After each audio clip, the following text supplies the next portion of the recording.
سب بچے بیٹھے ہو، اپنی جنت بنا لو، ماں باپ کو اپنی جنت بنا لو، ان کی دعا لے لو۔ میرے نبی نے فرمایا کاش میری ماں زندہ ہوتی۔ ماں کا خاص طور پر منشن کیا، میری ماں کیوں کہ باپ کو تو دیکھا ہی نہیں اور ماں کو دیکھا ہے 6 سال۔ میری ماں زندہ ہوتی اور میں عشاء کی نماز کے مصلی پہ کھڑا ہوتا اور میرے گھر سے میری ماں کہتی محمد، تو میں ماں کے لیے نماز توڑ دیتا۔ میرا نبی کہہ رہا ہے۔ اور جب آپ حج پہ تشریف لے گئے اور ابوا کے میدان سے گزرے جہاں میرے نبی کی والدہ کا انتقال ہوا تھا، اس بات کو 57 سال گزر چکے ہیں۔ 6 برس کی عمر میں مدینہ سے نکلے 3 افراد، میرے نبی کی ماں، میرے نبی کے والد کی باندی ام ایمن، وہ بھی ماں ہیں، انہوں نے بھی دودھ پلایا تھا میرے نبی کو۔ 2 مائیں ہیں، ایک دودھ پلانے والی، ایک پیدا کرنے والی، اور ایک میرے نبی ہیں۔ جب ابوا کے پہاڑوں میں پہنچے تو اچانک ہارٹ اٹیک سے حضرت آمنہ 25 سال کی عمر میں انتقال فرما گئیں، اور میرے نبی نے اتنا اس کا غم لیا۔ 6 سال کا بچہ، میں سن 2000 میں وہاں گیا تھا، میرے آنسوں نہیں رکنے کو آ رہے تھے کہ کہاں میرے نبی کی ماں کو اللہ نے اٹھایا، نہ کوئی آسرا، نہ کوئی سہارا، نہ کوئی رشتہ، نہ کوئی جھولی، نہ کوئی چھاؤں، ایسے تنہا یتیم کر دی۔ جب ان کو پتھروں میں دبا کے نیچے اترے، ام ایمن کو سے ہاتھ چھڑا کر بھاگے اور اوپر پہاڑی پہ چڑھ گئے۔ جب ام ایمن پیچھے گئیں تو ام ایمن نے کیا دیکھا کہ ابوا کے پہاڑ بھی رو رہے ہوں گے، اب ماں کی قبر کو چمٹ کے ایسے اوپر لیٹے ہوئے تھے، قبر کو پکڑا ہوا تھا، اوپر لیٹے ہوئے تھے۔ جب ام ایمن قریب آئیں تو سنا آپ کہہ رہے تھے اماں جی آپ کو تو پتہ تھا آپ کے سوا میرا کوئی نہ تھا، آپ مجھے چھوڑ کے کہاں چلی گئی، کیوں چلی گئی؟ 6 سال کا بچہ پہلی موت دیکھ رہا ہے تو ان کو سمجھ میں نہیں آ رہا کہ میری ماں کے ساتھ ہوا کیا ہے۔ ام ایمن نے اٹھانا چاہا، آپ نے اٹھنے سے انکار کر دیا۔ اس صدمے کو سینے میں لیے ہوئے 57 سال کے بعد، 7ویں دن بندہ رو نہیں سکتا، رونا نہیں چاہے تو رونا نہیں آمدا، 57 سال کے بعد آپ اس وادی سے گزرے، اپنے اونٹنی کو ماں کی قبر کی طرف موڑ دیا، اور ان پلرز کو 3 گنا کرو تو وہ پہاڑ بنتا ہے، چھوٹی پہاڑی تھی۔ اونٹنی کو نیچے بٹھایا، اوپر پہاڑ پر گئے، اور یہ مجھے دیکھو، یوں آپ نے گھٹنے کھڑے کیے ماں کی قبر کے سرانے، اور یہ ہاتھ یہاں رکھے اور پھر سر دیا اپنے گھٹنوں میں یوں، پھر رونا شروع کیا۔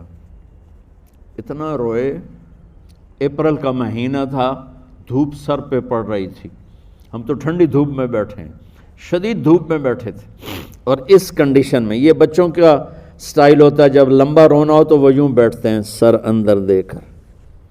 اتنا روئے کہ آپ کی داڑھی ساری آنسوں سے بھر گئی، سینہ تر ہو گیا، احرام تر ہو گیا، اور کئی گھنٹے بیٹھ کے روتے رہے۔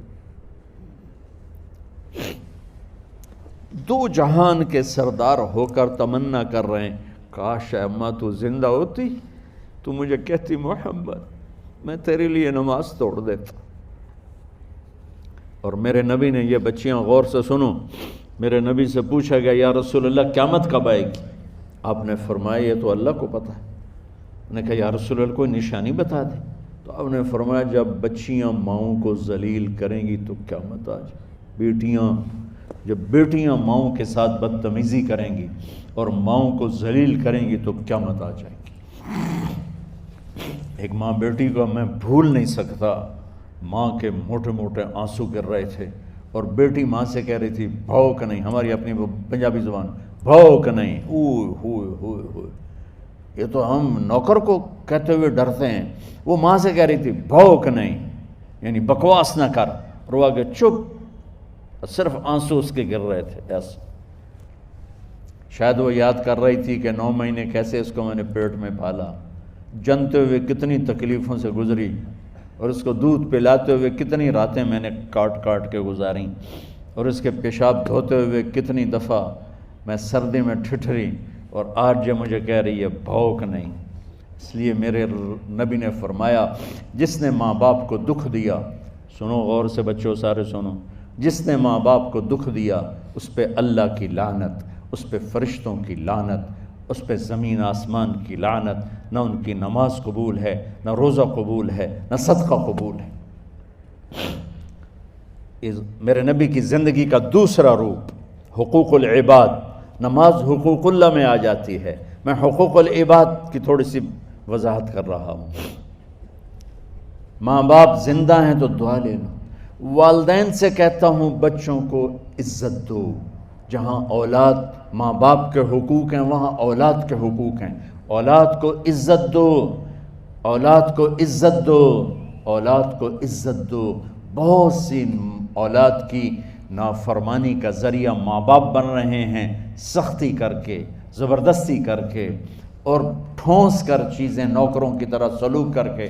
میرے نبی کے گھر میں جب بیٹی فاطمہ ملنے کے لیے آتی تھیں تو میرے نبی بیٹھے نہیں رہتے تھے، یا اب چیئر پہ بیٹھے ہوئے بی بی فاطمہ آ گئی، اب زمین پہ بیٹھے ہوئے ہیں بیٹی آ گئی، اب چارپائی پہ لیٹے ہوئے ہیں بیٹی آ گئی۔ میرے نبی کیا کرتے تھے؟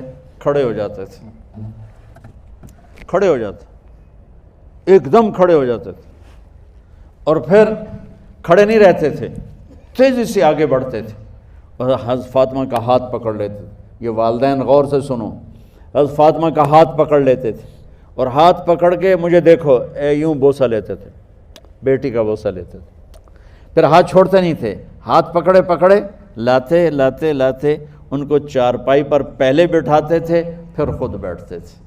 یہ باپ اور رسول ہو کر بیٹی کو یہ عزت دیتے تھے۔ پھر وہ جنت کی عورتوں کی سردار بنی، پھر وہ جنت کے سرداروں کی ماں بنی، پھر وہ اللہ کے شیر کی زوجہ بنی۔ تو والدین سے کہتا ہوں کہ اپنے بچوں کو عزت دو، عزت دو، عزت دو، عزت دو۔ پھر آپ سے زندگی کے بڑے فیصلے ہیں شادی، اب لوگ اکٹھے پڑھتے ہو لڑکے لڑکیاں، اپنی شادی کے فیصلے خود نہ کرو، اپنے ماں باپ کے حوالے کرو، اس میں شرافت بھی ہے، اس میں برکت بھی ہے، اس میں رحمت بھی ہے، اور اس میں والدین کی دعائیں بھی ہیں۔